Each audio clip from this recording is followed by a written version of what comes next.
अच्छा, जिसका प्रियम्बल हम देखते हैं, whereas it is expedient to revise amend and consolidate the law of evidence as to bring it bring it in the conformity with the injunctions of Islam as laid down in the Holy Quran and Sunnah। इससे पहले जो कानून था हमारे पास, उसे हम law of evidence कहते थे, 1872। वो जो था वो अंग्रेजों का बनाया हुआ था, और उसमें कुरान पाक और सुन्ना से रिलेटेड कोई भी जो है वो मेल नहीं खाता था। और हमारे पास जो है वो ठीक शहादत एक अरबी का लफ्ज है, जिसकी बुनियाद पर हमने इस एक्ट को फ्रेम किया है। आगे चल के हम पढ़ेंगे तो इसमें जितने भी हमने प्रिंसिपल ड्रॉ किए ना, वो सारे होली जी को जी। सुन्ना से लिए गए। तो इसकी जो ड्राइविंग फोर्स थी ना, वो ये सारा प्रियम्बल है। ठीक है। इसका जो पहले ठीक 3 लाइन है वो ड्राइविंग फोर्स है। ये जो इसकी लाइन है, conformity with the injunction of Islam as laid down in the Holi Quran and Sunnah, ये वाला एमसीक्यूज काफी दफा आया है।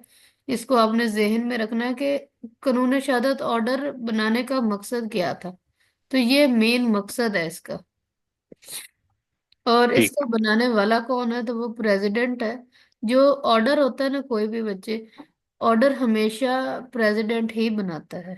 ठीक है। और ये तब बनता है जब ठीक आपकी जो असेंबली है वो इन एक्शन नहीं होती, ना नेशनल असेंबली और ना ही सेनेट, यानी आपको पूरा पार्लियामेंट जो है वो फ्रीज है। तब कोई अगर कानून बनाने की जरूरत पड़े तो फिर आपको प्रेसिडेंट जो है वो ऑर्डर्स पास करते हैं।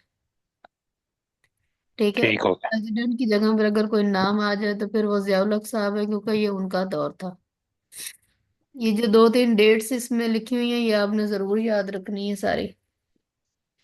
ठीक आगे जी प्रिलिमिनरी है। इसका टाइटल है कानून शहादत 1984। It extend to the whole of Pakistan, ये इसकी एक्सटेंशन है और इसकी एप्लीकेबिलिटी को शो कर रहे हैं। And applies to the all judicial proceeding in or before any court. ठीक है, किसी भी कोर्ट के सामने। अब उस कोर्ट के स्पेक्ट्रा को उन्होंने डिफाइन किया कि कौन कौन है उसमें। कोर्ट मार्शल है, आपके ट्राइब्यूनल है, और हर वो अथॉरिटी जो जुडिशियल और क्वाज़ी जुडिशियल पावर्स को एक्सरसाइज कर रही है।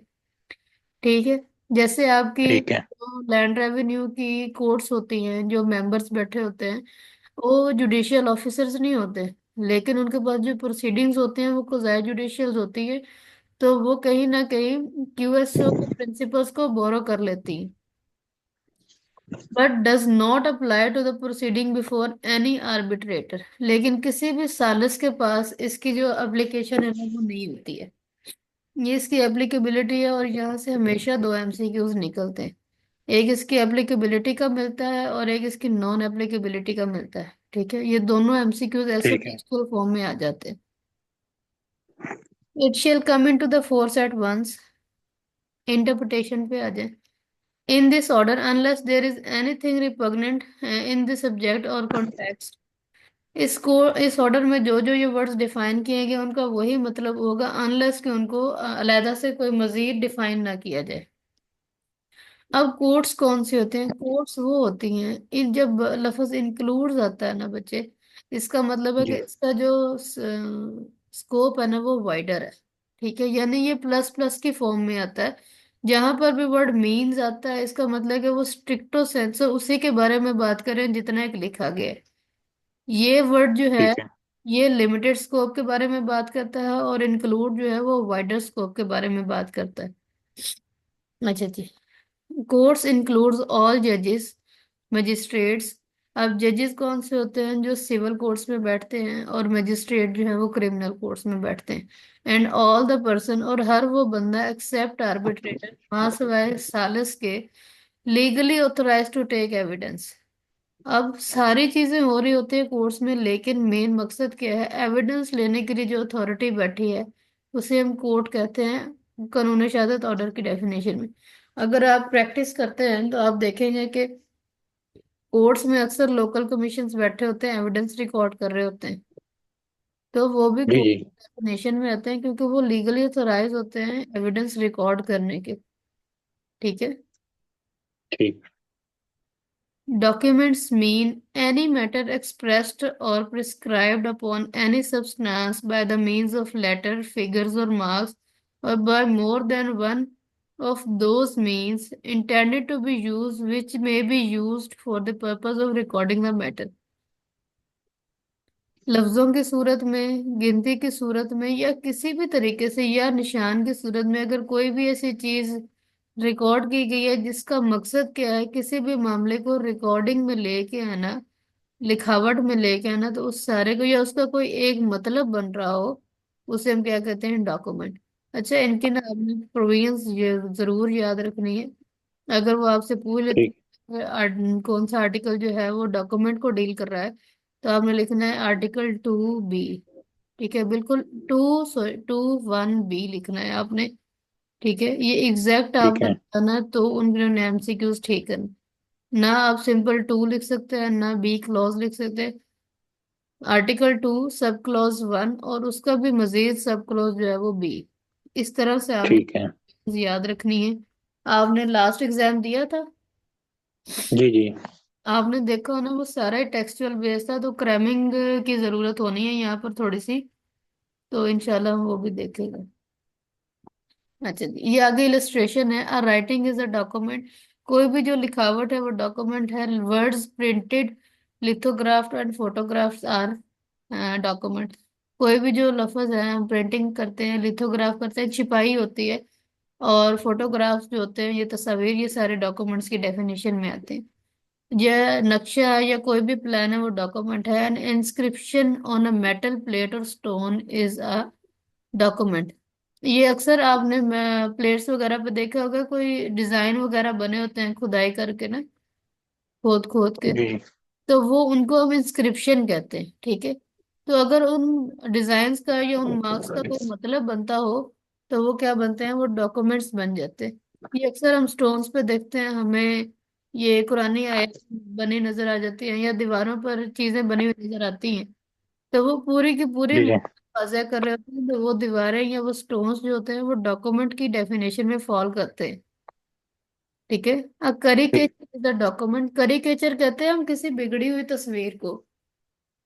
बिगड़ी हुई ठीक है। तस्वीर सेंस में ले लें कि जैसे कोई साइकोलॉजी के पास बंदा जाता है ना, तो जो मेंटली तौर पर डिस्टर्ब्ड हो, तो वो सबसे पहले उसे कागज पर कुछ ना कुछ ड्रॉ करने को देते हैं।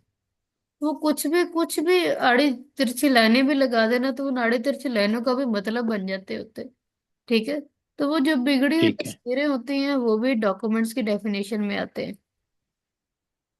आगे एविडेंस है। एविडेंस की दो कैटेगरीज है। ये एक ओरल एविडेंस है, एक डॉक्यूमेंट्री एविडेंस है। अच्छा जी, ओरल एविडेंस क्या है, ये स्टेटमेंट्स है। All the statements which the quired court permit, या इजाजत दे या रिक्वायर करे, यानी आपसे तलब करे, बी मेड बिफोर इट, कि आप उसके सामने बनाए। कौन बनाएगा, वो विटनेस बनाएगा। तीन चीजें हैं। है क्या, स्टेटमेंट्स है नंबर 1। फिर ठीक। कोर्ट, अथॉरिटी कौन है, कोर्ट है जिसने आपको इजाजत देनी है या आपसे तलब करनी है। परमिशन और रिक्वायर के दो मतलब होते हैं। जब आप परमिशन मांगते हैं, इसका मतलब है वो आपका मैटर ऑफ राइट नहीं होता। आपने पहले परमिशन लेनी होती है, फिर आपने अपनी स्टेटमेंट रिकॉर्ड करवानी होती है। जैसे आप 164 की ठीक। स्टेटमेंट देख लेते हैं, या कोई ऐसी स्टेटमेंट है जो आप पर बर्डन नहीं है लेकिन आप वो रिकॉर्ड करवाना चाहते हैं। ठीक है, जैसे प्ली ऑफ जी। एलिमेंट कोई ले ले, तो उसे वो स्टेटमेंट रिकॉर्ड करवाने के लिए पहले इजाजत लेनी पड़ती है। तो ये सारी क्या है, ये परमिशन के सेंस में थे। और रिक्वायर्स वो हैं जो आपके ऊपर बाउंड है। आप बाउंड है कि आपने उसके ऊपर एविडेंस देनी है। जैसे कि हर केस में अमूमन आमतौर पर हमें एविडेंस के लिए बुलाया जाता है। ठीक है, वो प्रोसीजर का हिस्सा होते हैं। अब ये कौन बनाएगा, तो वो विटनेसेस बनाते हैं। In relation to the matter of fact, अब किस पॉइंट पे बनाने हैं, मैटर ऑफ फैक्ट्स पे बनाने हैं जो इंक्वायरी के अंदर मौजूद है। Such statements are called oral evidences. यहाँ तो कोई क्वेश्चन? नहीं। All the documents produced for the inspection of court, such documents are called documentary evidence.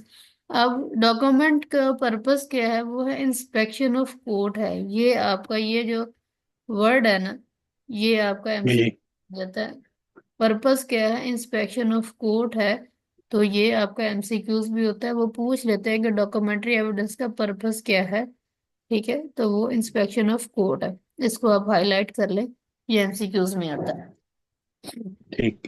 अच्छा, Fact includes anything, state of things, or relation of things capable of being perceived by the senses, and any mental condition of which any person is conscious।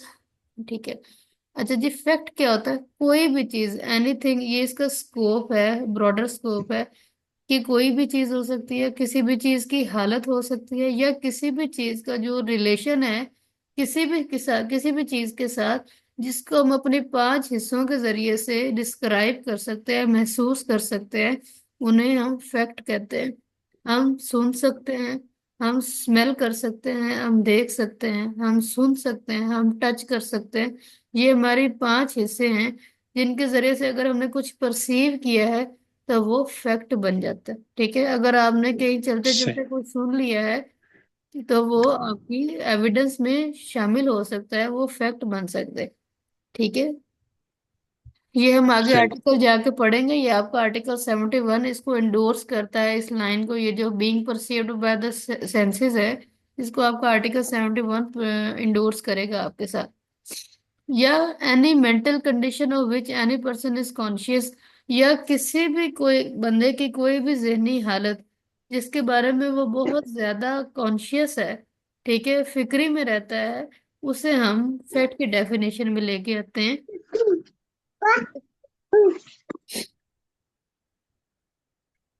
है। इसमें ये हो सकता है कि किसी भी बंदे की जो मेंटल कंडीशन है वो इस लिहाज से कि जो ऑफेंस हुआ या कोई भी वकूआ पजीर होता है, तो उससे पहले उसकी क्या हालत थी और उस वकूए के बाद उसकी क्या हालत बनी है, तो वो फैक्ट बन जाते होते हैं।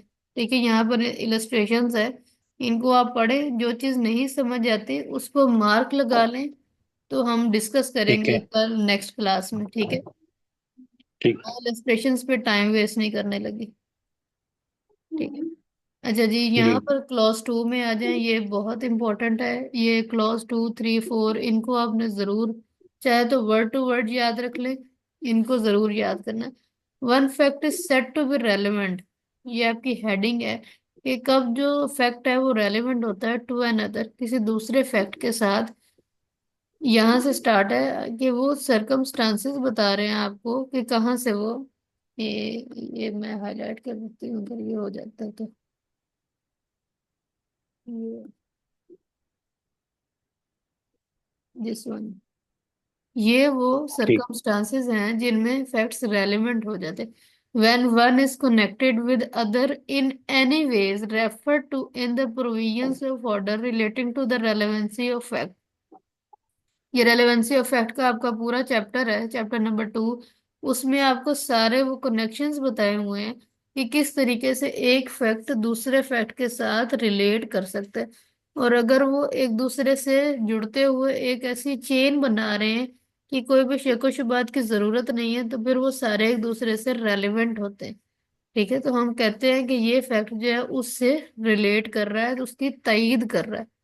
ठीक है, the expression fact in issue includes, fact in issue जो है ना, हम ऐसे फैक्ट को कहते हैं जो मामले जो है ना, जिसे हम कहते हैं कि फसाद की जड़ बन रहा होता है, ऐसा पॉइंट जिसको साबित करना जरूरी होता है, या जिसके पॉइंट के ऊपर हम कोर्ट में आए हुए होते हैं। ठीक है, ठीक। एनी फैक्ट फ्रॉम विच इधर बाय इटसेल्फ, कोई भी ऐसा फैक्ट जिससे ये देखा जा सके, चाहे तो वो खुद हो जाए या किसी और फैक्ट की वजह से हो जाए, किसी भी बात की मौजूदगी या गैर मौजूदगी, उसकी फितरत, या किसी भी जो हक है उसके हद बंदी। ठीक है, right of any extent of any right, liability and disability, ये चार चीजें हैं। तीन, सॉरी। राइट, लाइबिलिटी और डिसेबिलिटी, इसकी नेचर को देखना या इसकी हदबंदी को देखना कि आया वो चीज मौजूद भी है या नहीं। ठीक है, या वो एग्जिस्ट कर भी रही है या नहीं। और फिर ये देखना कि अगर वो चीज एग्जिस्ट कर रही है तो उसके ऊपर तस्लीमी जवाब आया है या डिनायल आया है, किसी भी सूट में या प्रोसीडिंग में नेसेसरली टू बी फॉलोड, जो कि फॉलो की जाएगी। अब इसकी सादा सी एग्जांपल ये है कि अगर एक बंदा कोर्ट में आया है और वो कहता है कि मेरा फलां बंदे की जायदाद में हिस्सा बनता है, अब बोन ऑफ कंटेंशन ये है यहाँ पे कि हमने बताना है कि आया कि तुम उसके लीगल हेयर्स में हो भी शामिल कर नहीं। तो जो राइट वो मांग रहा है, उस राइट को एग्जिस्ट होने के लिए ऐसे बहुत सारे फैक्ट्स हैं जिनको आपस में को रिलेट होना जरूरी है। तो अगर वो राइट ही एग्जिस्ट नहीं करता, फिर उसका क्लेम भी एग्जिस्ट नहीं करता। अगर वो राइट क्लेम एग्जिस्ट कर रहा है, तो फिर ये देखना पड़ेगा कि वो किन सूरत हाल में एग्जिस्ट कर रहा है, या ऐसी कौन सी चीजें हैं जो उन्हें रोक रहा है या उनको वो मिल नहीं रही है। यहाँ तक क्लियर है? सही। जी। अच्छा, अब यहाँ पर ना दो वर्ड्स आए हैं, लाइबिलिटी और डिसेबिलिटी। जब भी आपके पास राइट्स होते हैं ना, आपके ऊपर लाइबिलिटीज भी होती हैं कुछ। ठीक है। और हाँ, आपकी जो डिसेबिलिटी वर्ड है ना, अच्छा, जो राइट्स और लाइबिलिटी है ये आपस में रेसिप्रोकल होते हैं।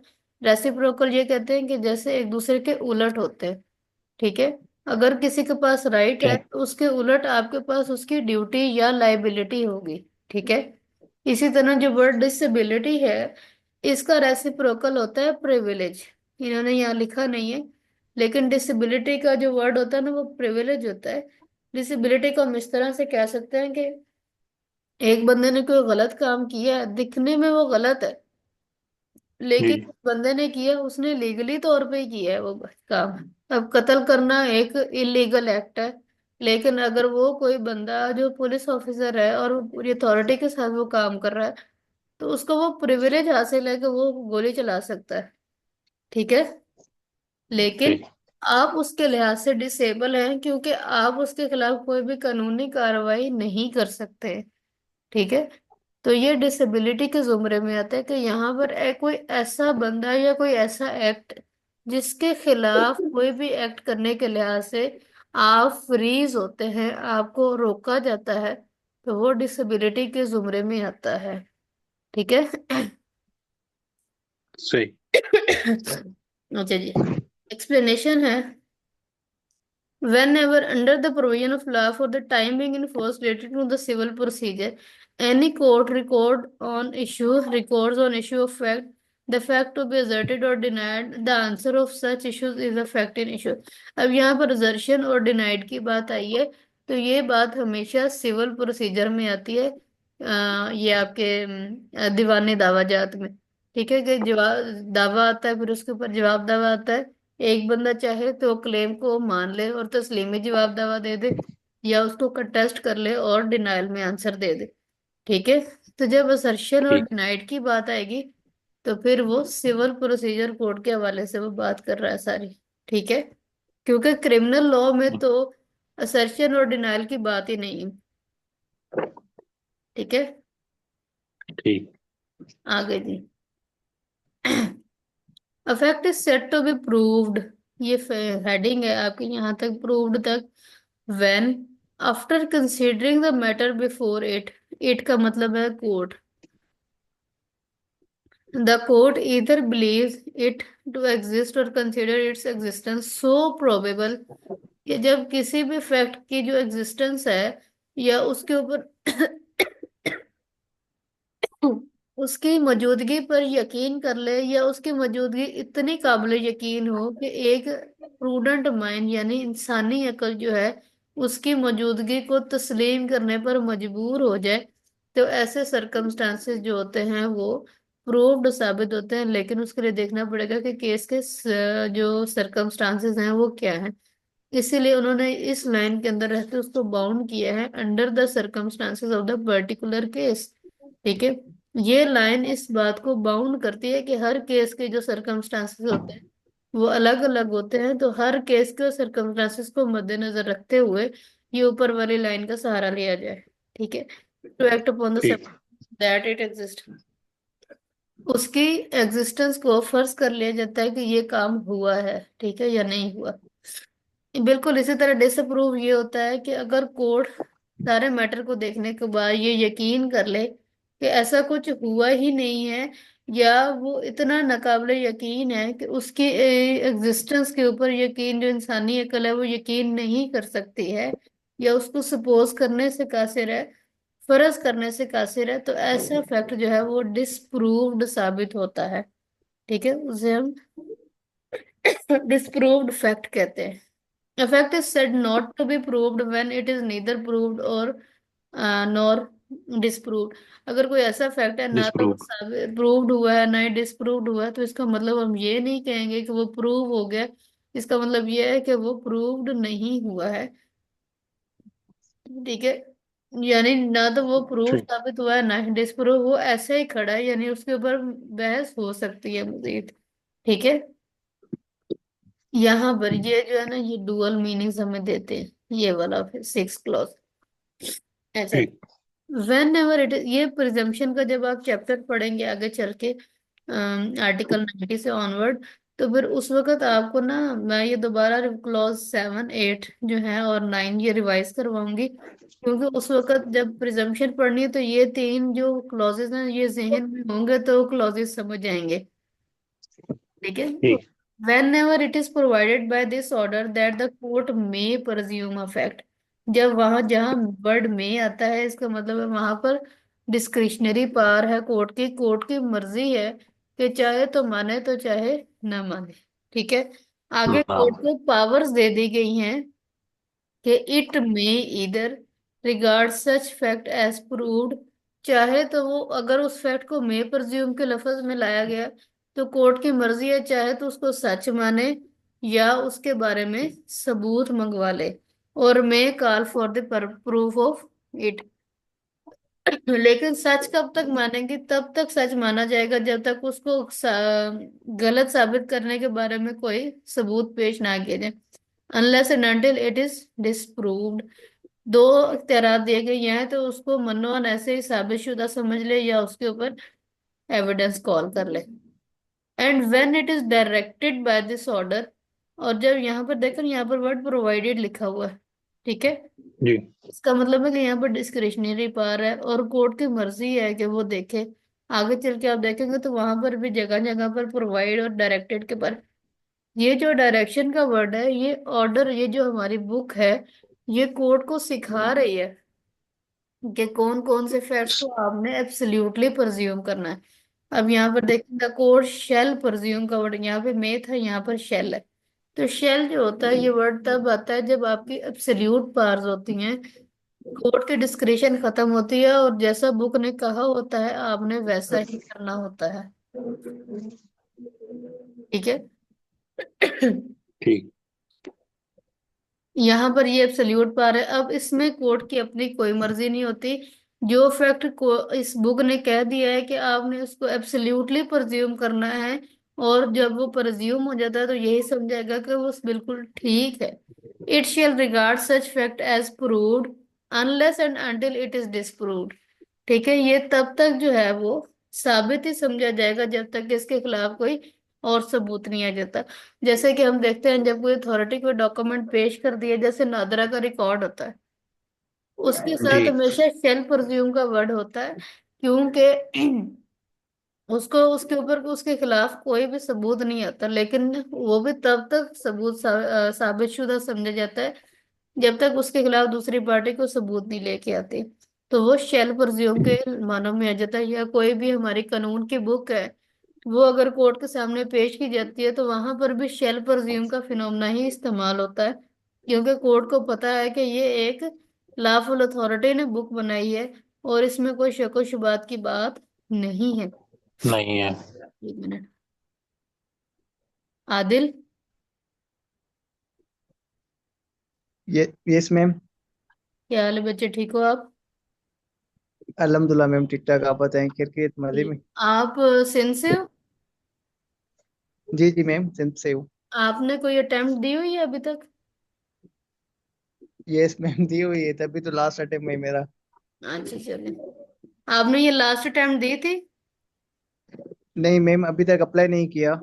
अभी लास्ट अटेम्प्ट बचा है ना, इस वजह से कंफ्यूज हूँ, अप्लाई करूँ या नहीं करूँ। नहीं, आप अल्लाह खैर करें करें, क्योंकि 7 तारीख तक आपके रजिस्ट्रेशन है। चलें, आप पढ़े यस। तो सही। आप ये आज का लेक्चर सुने। आपको जो सेटिस्फेक्शन हो फिर उसके मुताबिक मुझे बताइएगा, आपके पास मेरा नंबर होगा तो फिर उसके मुताबिक मुझे बताइएगा। ठीक चलिए। मैम। बाकी जो पीछे से रह गया मैं आपको बाद में समझाती हूँ, अभी क्लास के साथ ही कंटिन्यू करें आप। when one fact is declared by the order to be conclusive proof of another। अब conclusive proof ऐसा proof होता है, यानी ऐसी कोई भी फैक्ट जो कि मैटर को कंक्लूड कर दे, यानी उसके बाद किसी भी सबूत की जरूरत नहीं होती, तो वो कंक्लूसिव प्रूफ होता है। ये आगे जो कॉमे के बाद की बात है, ये उसकी स्कोप के बारे में लिखा है कि जब एक फैक्ट को कोर्ट जो है वो कंक्लूसिव प्रूफ साबित कर दे, सॉरी डिक्लेयर कर दे, तो उसके बाद कोर्ट उस फैक्ट के हवाले से कभी भी एविडेंस अलाउ नहीं करती उसको गलत साबित करने के हवाले से। The court shall on the proof of the fact अनिश पानी दे of the proof of the one fact regard the other as proved and shall not allow, ये वाली बात देखने वाली है, and shall not allow evidence to be given for the purpose of disproving it। Court कभी भी इजाजत नहीं देती कि किसी भी कंक्लूसिव प्रूफ को गलत साबित करने के लिए आप एविडेंस लेकर आए। यहाँ तक देखें, कोई बात नहीं समझ आती तो मुझे बता।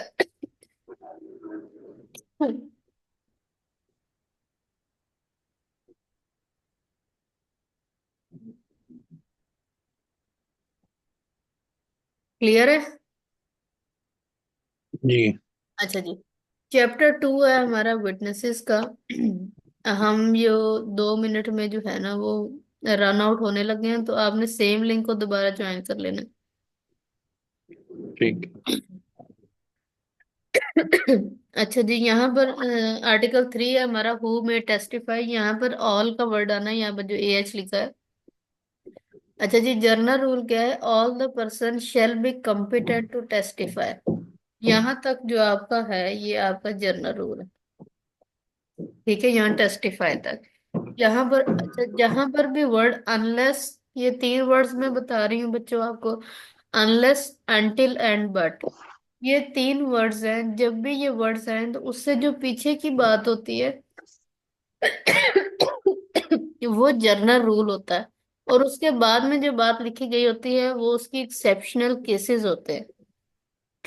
तो टेस्टिफाई शहादत कौन कौन दे सकता है? वो कोई भी दे सकता है, जैसा कि आपका ये कोई भी इंसान, ऑल द पर्सन। एक मिनट, सॉरी।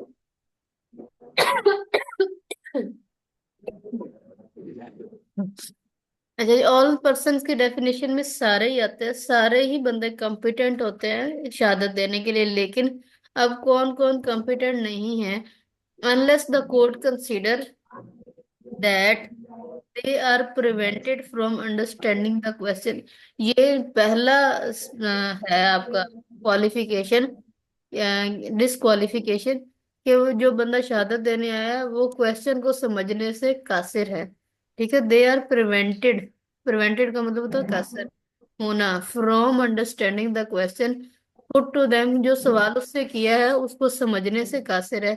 दूसरा ग्राउंड क्या है? For giving a rational answer to those question, या वो जो सवाल तो समझ रहा है लेकिन उसका सही जवाब या माकूल जवाब देने से कासिर है। रैशनल आंसर का मतलब होता है माकूल या रीजनेबल आंसर देना, ठीक है। सवाल जना जवाब गंदुम देना जो है ना, वो वाली बात नहीं है।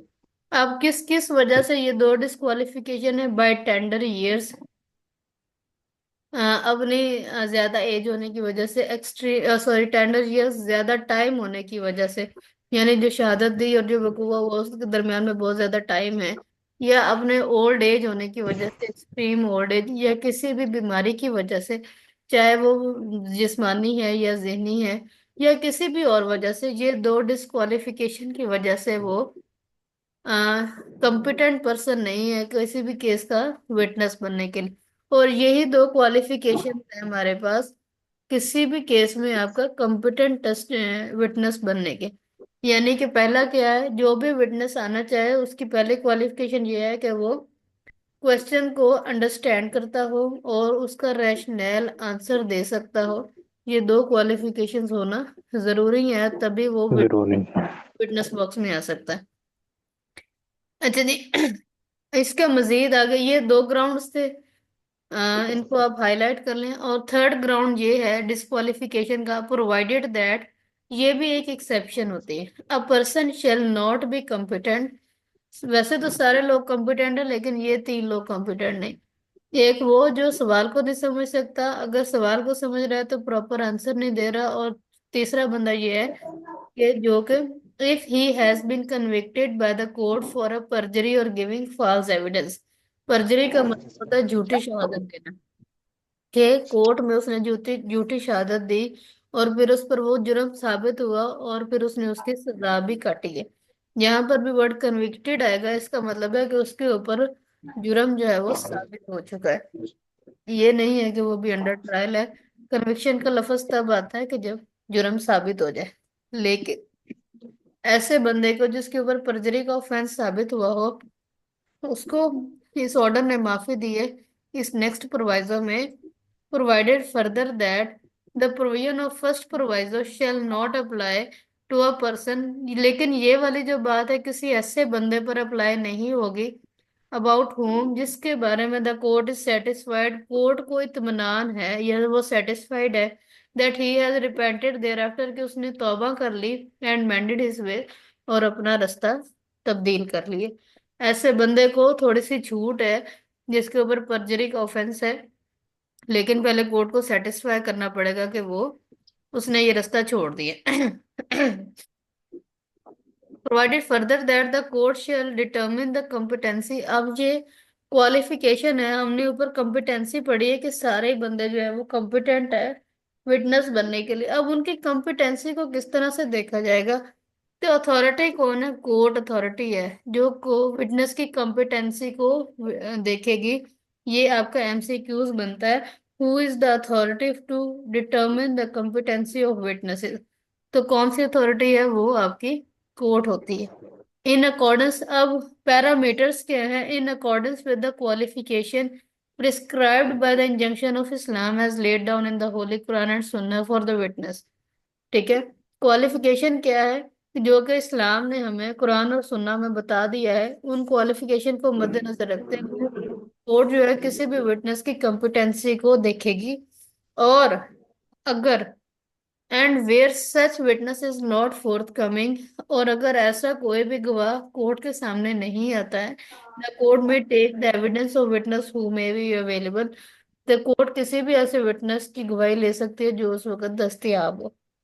और आजकल जो हमारी कोर्ट्स हैं वो इस लास्ट लाइन पर ही रिलाई करती हैं, क्योंकि कोई भी जो है कुरान और सुन्ना की जो क्वालिफिकेशन है उसके ऊपर पूरा नहीं उतर रहा। अच्छा जी। अब यहाँ पर एक क्वेश्चन अक्सर एमसीक्यूज आता है, a child weather a child is a competent witness और नॉट। तो वो एक कॉम्पिटेंट विटनेस होता है। ठीक है। A lunatic is not a incompetent to testify। एक जो लुनेटिक होता है, जो दिमागी तौर पर कमजोर इंसान है, ठीक है, वो इनकम्पिटेंट नहीं होता टेस्टिफाई करने के लिहाज से, unless he is prevented by his lunacy. अगर उसको वो दौरे पड़ रहे हैं, जो लुनेसी जो एक खास टाइम इंटरवल में उसको जो दौरे पड़ रहे हैं, उस दौरे के अलावा वो बिल्कुल एक नॉर्मल इंसान होता है, ठीक है, तो वो एक कॉम्पिटेंट विटनेस बन सकता है। उस नॉर्मल दौरानिये में उससे आप कोई भी शहादत रिकॉर्ड करवा सकते हैं। उसके जिस टाइम पर वो लुनेटिक इंटरवल में मौजूद है उस वक्त उसके आप ना लें। लेकिन इसका मतलब ये नहीं है कि अगर वो लुनेसी में है तो वो कॉम्पिटेंट विटनेस नहीं है। ठीक है। From understanding the question put to him and giving rational answer to them. अच्छा जी, यहाँ से आगे आपका ये चैप्टर तो विटनेसेस का है। लेकिन ये आपका ना आर्टिकल 4 से 14 तक जो हेडिंग है ना, हिडन हेडिंग इसे जी। कहते हैं, जो कि नजर नहीं आती, लेकिन इन्हें हम कहते हैं प्रिविलेज कम्युनिकेशंस। ठीक है। इसका काफी दफा एमसीक्यूज आता है, the privilege communications are deals under article so and so. तो इसके ऊपर आप हेडिंग दे ले प्रिविलेज कम्युनिकेशन की। ये आर्टिकल 4 से लेके 14 तक आपके डील करते हैं। इस इन 10 आर्टिकल्स में वो लोग मौजूद हैं जिनको आप शहादत देने के लिए मजबूर नहीं कर सकते किसी भी सूरत हाल में। लेकिन कुछ ऐसे सरकमस्टांसेस होते हैं जब आप इन्हें मजबूर कर सकते हैं, लेकिन अदरवाइज आप इनसे एविडेंस जो है वो नहीं ले सकते होते। उनमें सबसे पहले आते हैं जजेस एंड मजिस्ट्रेट। नो जज or magistrate shall except upon a special order. मैं अब ये ना कुछ मैं आपको लाइंस जोड़ के बताती हूँ। जो लॉ की बुक्स है ना, उनको पढ़ने का एक टेक्निक होता है, वो आप देखिए अभी। नो जज or magistrate shall be compelled to answer any question as to his own conduct in a court as a judge or magistrate। यहां तक ये जो कोमे वाली बात है ना, except upon a special order और of some court to which he is subordinate, इसको आप अभी स्किप करें, इसको आपने नहीं देखना। ठीक है। नो ठीक। जज or magistrate shall be compelled to answer any question as to his own conduct, यानी किसी भी जज या मजिस्ट्रेट को आप उसके अपने बतौर जज या मजिस्ट्रेट होने के नाते उसके किसी भी कंडक्ट के हवाले में उसको क्वेश्चन आंसर नहीं कर सकते, या उसको किसी भी शहादत के लिए आप मजबूर नहीं कर सकते। लेकिन कब कर सकते हैं? एक्सेप्ट मास वाई upon a special order of some court to which he subordinate, लेकिन किसी ऐसे खास ऑर्डर के जो कि उससे बड़ी कोर्ट ने दिया है कि आप जाएं और ये शहादत देखिए है। ठीक है, तो अपने हाई अप्स के ऑर्डर के तहत अगर उन्हें शहादत के लिए बुलाया जाता है तो ठीक है, अदरवाइज उन्हें कंपेल नहीं किया जा सकता। और एज टू एनीथिंग, ना ही उनके कंडक्ट के बारे में उनसे सवाल होगा, और ना ही किसी ऐसी चीज के बारे में उनसे सवाल होगा विच कम टू हिज नॉलेज, जो उनके इलम में आए इन द कोर्ट